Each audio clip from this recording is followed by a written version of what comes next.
The point of any plan is to develop a solid base to start from. In the same way that you wouldn't start to construct the walls of a house without strong foundations, you cannot attempt to create a better life without first preparing the ground.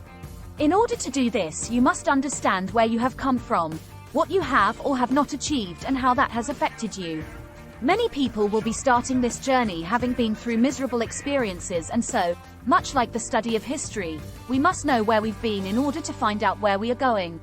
It requires brutal honesty from yourself, because this is a process which is doomed to fail if the individual is in denial. Only once we have cleared the decks and learned the lessons, can we move on. At the start of my journey towards discovering my life purpose, I was full of ego, pride and resentment. My broken relationships were due to the other person's behavior, my failed career down to spiteful individuals who were jealous of me, and the fact that I drank to excess was obviously someone else's fault too. I was wallowing in victimhood and used a diagnosis of post-traumatic stress disorder as justification for my sometimes disgraceful behavior.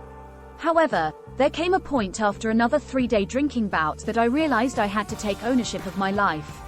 I had to straighten out. I had to accept that my way was not working and that the only person responsible for my happiness, or any other emotion, was me. It was with this epiphany that I began to see that unless you can love yourself, you can never love another. They can never love you, and they certainly cannot fix you.